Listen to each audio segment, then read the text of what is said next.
अस्सलामुअलैकुम, मैं हूँ आकिब जावेद खान और आप लोग देख रहे हैं मेरा यूट्यूब चैनल एजेके ऑफिशियल। तो उम्मीद करता हूँ आप सब लोग ठीक ठाक हैं, वाक़ियत से होंगे। तो शुरू करते हैं अपना टॉपिक्स। आज का जो कंटेंट्स होगा हमारे लेक्चर्स का, वो होगा absorption costing, advantages of absorption costing, disadvantages of absorption costing और इसके साथ-साथ हम एक एग्ज़ाम्पल भी करेंगे। एग्ज़ाम्पल ऐसा है, देखते हैं आगे क्या होता है इसमें। तो शुरू करते हैं। एब्ज़ॉर्प्शन कॉस्टिंग की अगर मैं ये बात कर लूँ तो ये क्या होता है, क्या होगा, ये भी एक मेथड है, एक टेक्नीक है, एक स्ट्रेटजीज़ है। किस चीज़ की? कि वो स्ट्रेटजीज़, वो टेक्नीक ऑर्गेनाइजेशंस यूज़ करता है और इस हिसाब से क्या करता है, कास्ट को असाइन करता है टोटल, कि हमारे कॉस्ट, हमारे प्रोडक्ट का ये कॉस्ट होगा, हमारे प्रोडक्ट का ये टोटल कॉस्ट होगा। तो इस वजह से ये एक मेथड है जिसके ज़रिए कंपनी, ऑर्गेनाइजेशन अपने प्रोडक्ट को कॉस्ट असाइन करता है। तो ऑल मैन्युफैक्चरिंग कॉस्ट और कंसीडर प्रोडक्ट कॉस्ट, जितने भी मैन्युफैक्चरिंग कॉस्ट होगा, जितनी भी एक्टिविटीज़ होगी मैन्युफैक्चरिंग में, वो क्या कंसीडर करेगा? प्रोडक्ट कॉस्ट कंसीडर होगा। दिस इंक्लूड्स डायरेक्ट मटेरियल, इसमें इंक्लूडेड होगा जो मैन्युफैक्चरिंग होगा, जो हम प्रोडक्ट्स बनाएंगे, तो इसमें तीन चीज़ें इंक्लूडेड होगी।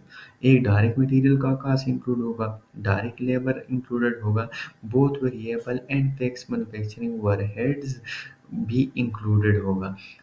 फिक्स मैन्युफैक्चरिंग ओवरहेड्स क्या हो सकता है? आपकी शॉप की रेंट हो सकता है, स्टाफ सैलरीज हो सकता है, जो वो स्टाफ की सैलरीज जो प्रोडक्शंस में इन्वॉल्व होता है, जो आपका प्रोडक्शंस कर रहे हैं, तो वो क्या होगा? आपका fix factory overhead expense cost होगा। तो ये सारी चीज़ें, अगर हम यहाँ पे मैं बात कर लूँ, इससे पहले मैंने बात की थी एक्टिविटीज़ बेस्ड कॉस्टिंग के ऊपर। तो अगर इन दोनों की फ़र्क का डिफरेंस मैं बता दूँ, तो ये फ़र्क है इन दोनों में, कि ये जो एब्ज़ॉर्प्शन कॉस्टिंग है, ये ट्रैक करता है प्रोडक्ट कॉस्ट, ये जो कॉस्ट ऑफ गुड्स सोल्ड होगा, कॉस्ट ऑफ गुड्स सोल्ड होगा, इनमें सारी चीज़ें इंक्लूडेड होगा। प्रोडक्ट कॉस्ट में 4 चीज़ें इंक्लूडेड होगा: direct material, direct labour, variable and fixed factory overhead. लेकिन अगर मैं बात कर लूँ एक्टिविटीज़ बेस्ड कॉस्टिंग के ऊपर, तो उस वो सिर्फ ट्रैक करता था डायरेक्ट मटेरियल और डायरेक्ट लेबर। इसके अलावा जितनी भी कॉस्ट होता था वो कंसीडर करता था पीरियड एक्सपेंसेस। तो इन दोनों में डिफरेंसेस ये है। तो नॉन मैन्युफैक्चरिंग कॉस्ट आपका क्या हो सकता है? नॉन मैन्युफैक्चरिंग वो कॉस्ट होगा जो आपकी प्रोडक्शन से रिलेटेड नहीं होगा, जो प्रोडक्शंस डिपार्टमेंट में नहीं होगा। मिसाल के तौर पर आप सेलिंग के लिए एडवर्टाइजमेंट कर रहे हो, तो एडवर्टाइजमेंट की जो एड्स की जो कॉस्ट होगा वो आपका प्रोडक्शंस में की कॉस्ट में इंक्लूडेड नहीं होगा। इसके अलावा जो वो छोटी छोटी एक्सपेंसेस होता है, जो छोटी छोटी कॉस्ट हो गया, वो भी इसमें इंक्लूडेड नहीं होगा। लाइक एडमिनिस्ट्रेटिव एक्सपेंसेस हो गया, सेल एक्सपेंसेस हो गया, ये आप ये ट्रीट करेंगे एज अ पीरियड कास्ट। तो ये आई थिंक आप लोगों को ये समझ आया होगा कि एब्जॉर्प्शन कॉस्टिंग क्या होता है। अगर सिंपली मैं दोबारा बता दूं कि एब्जॉर्प्शन कॉस्टिंग वो एक, ये एक मेथड होता है जो कॉस्ट को असाइन करता है। कैसे कॉस्ट असाइन करता है? चार चीज़ें को ट्रैक करता है: direct material, direct labour, variable and fixed factory overhead. तो ये चारों चीज़ों की कॉस्ट को जमा करते हैं और इससे बनता है टोटल कॉस्ट। यहाँ से टेबल से आप लोगों को आसानी से समझ आया होगा, आ जाएगा मेरे ख्याल में। एब्जॉर्प्शन कॉस्टिंग की क्या टोटल कॉस्ट किस चीज़ के बराबर होगा? डायरेक्ट मटेरियल कॉस्ट की, डायरेक्ट लेबर कॉस्ट की, वेरिएबल ओवरहेड की और फिक्स्ड फैक्ट्री ओवरहेड की। तो इन चार चीज़ों से क्या होगा? आपका प्रोडक्ट कॉस्ट होगा। यहाँ पे अगर मैं बात करूँ तो मैन्युफैक्चरिंग कॉस्ट जो होगा वो ट्रांसफ़र होगा प्रॉफिट एंड लॉस अकाउंट को, तब जब कॉस्ट ऑफ गुड, जो फिनिश गुड्स हो वो सेल हो जाए। जब फिनिश गुड्स या जो इन्वेंट्री होगा वो सेल्स हो जाए, तो फिर जो कॉस्ट होगा वो ट्रांसफ़र होगा प्रॉफिट इन लॉस अकाउंट को। इससे पहले जो हम रिकॉर्ड करेंगे as inventory and balance sheet. Non manufacturing cost directly transfer होगा प्रॉफिट इन लॉस अकाउंट को, और वो कंसीडर करेंगे हम as a period expense, as a period cost. तो नॉन मैन्युफैक्चरिंग कॉस्ट में क्या आ सकता है, एडमिनिस्ट्रेटिव सैलरीज आ सकता है, मार्केटिंग एक्सपेंसेस आते हैं, ऑफिस रेंट आता है, यूटिलिटीज़ फॉर ऑफिस, ये सारी चीज़ें आपका क्या हो सकता है, नॉन मैन्युफैक्चरिंग कॉस्ट। अच्छा, मैं एक सवाल आप लोगों से पूछता हूँ कि अगर हम प्रोडक्शंस करते हैं, हम एक प्रोडक्ट बनाते हैं, ड्यूरिंग वहाँ पे भी हमारा एडमिनिस्ट्रेशन हो सकता है, तो फिर वो हमारा नॉन मैन्युफैक्चरिंग कॉस्ट होगा? नहीं, ऐसा नहीं होगा। जो एक्सपेंसेस रिलेटेड होगा हमारे मैन्युफैक्चरिंग डिपार्टमेंट से, चाहे वो फिर अगर वो एडमिनिस्ट्रेटिव हो, ऑफिस वो डिपार्टमेंट्स की, या जो अगर मैं बात कर लूँ उस शोरूम की, उस डिपार्टमेंट की भी हम रेंट देंगे, तो हमारा नॉन मैन्युफैक्चरिंग कॉस्ट होगा? बिल्कुल ऐसा नहीं होगा। वो जहाँ पे हम प्रोडक्शंस करते हैं उसका जो रेंट होगा वो हमारा PECS manufacturing PECS factory overhead होगा, और वो हम ऐड करेंगे किस चीज़ में, कॉस्ट ऑफ गुड्स सोल्ड में। तो इन दोनों में डिफरेंसेस ये भी हैं। अच्छा, अगर हम एडवांटेजेस की बात कर लें कि एब्जॉर्प्शन कॉस्टिंग की क्या एडवांटेजेस, क्या फ़ायदा हो सकते हैं, तो जो फर्स्ट एडवांटेज है वो ये है कि gives due to importance to fix cost. तो ये जो मेथड है ये इसने इम्पोर्टेंस दी है किस चीज़ को, फिक्स्ड कास्ट को। ये जो मेथड है इसका जो स्ट्रेटजीज था, जो पर्पस था, वो ये था कि जो प्रोडक्ट्स हम बनाते हैं, हम जो फिक्स कास्ट लगाते हैं, फिक्स एक्सपेंसेस करते हैं, वो भी हम रिकवर करते हैं, रिकवर करेंगे लोगों से, क्योंकि वो भी तो आपका एक्सपेंसेस है। अगर आप वो फिक्स कास्ट रिकवर नहीं करें तो ये तो आपका लॉस होगा। तो इसका जो फ़ायदा है वो ये है कि जो कॉस्ट ऑफ प्रोडक्शन हम करते हैं, जो प्रोडक्ट्स हम बनाएंगे, उसमें फिक्स कॉस्ट भी, हमारा जो फिक्स्ड कॉस्ट होगा वो भी इंक्लूडेड होगा। तो एक फ़ायदा तो ये था। दूसरा फ़ायदा ये था कि हाईलाइट अंडर और ओवर यूटिलाइजेशन ऑफ रिसोर्सेज।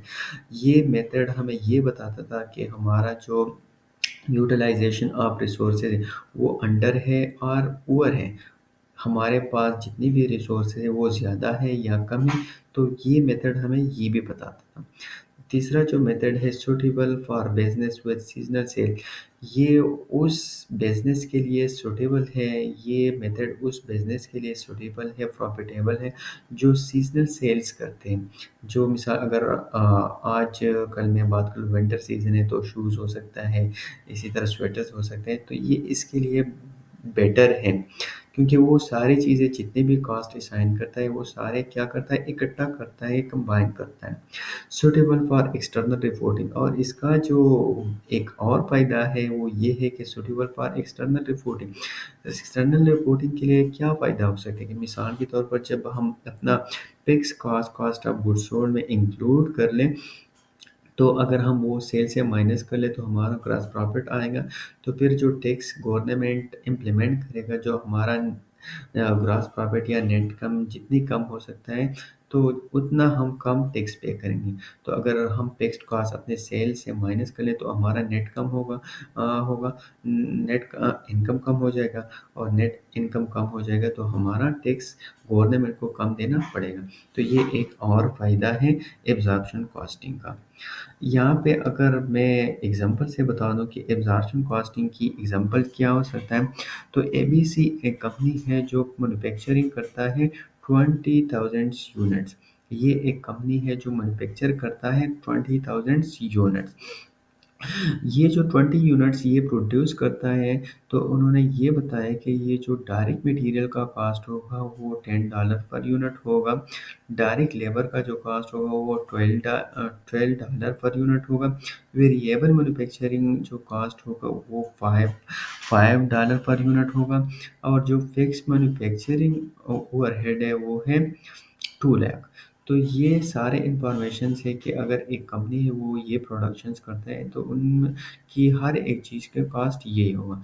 तो अगर हम इसकी इनकम स्टेटमेंट बनाएंगे तो किस तरह बनाते हैं, तो चलो चले देखते हैं।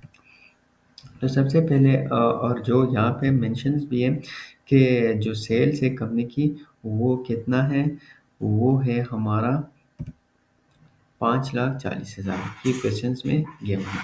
तो सबसे पहले अगर हम इनकम स्टेटमेंट बनाते हैं तो इनकम स्टेटमेंट क्या है? इनकम स्टेटमेंट ये एक स्टेटमेंट है जो हमें बताता है, हमें शो करता है नेट प्रॉफिट और नेट लॉस।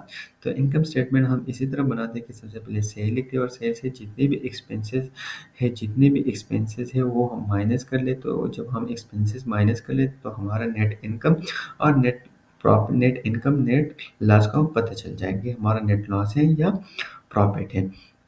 तो सबसे पहले सेल लिखेंगे। सेल हमारे हैं 5,40,000।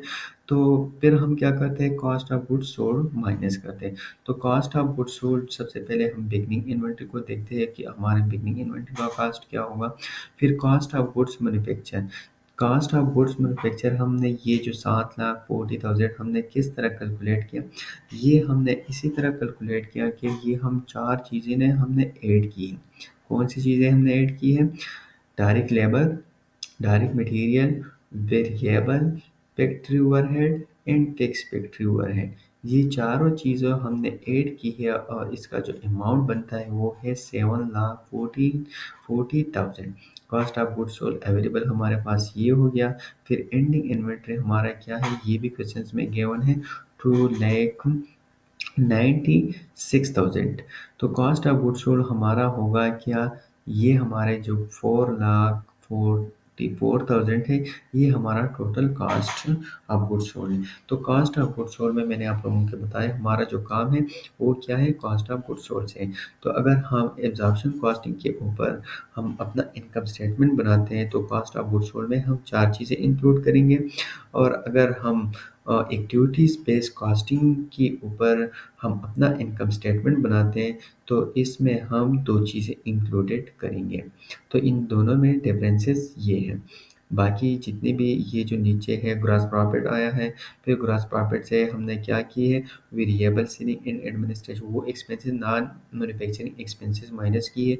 जब हम ना अब ग्रॉस प्रॉफिट से नॉन मैन्युफैक्चरिंग एक्सपेंसेस माइनस कर लेंगे तो हमारा नेट इनकम आएगा। तो हमारा नेट इनकम इस क्वेश्चन में है 22,000।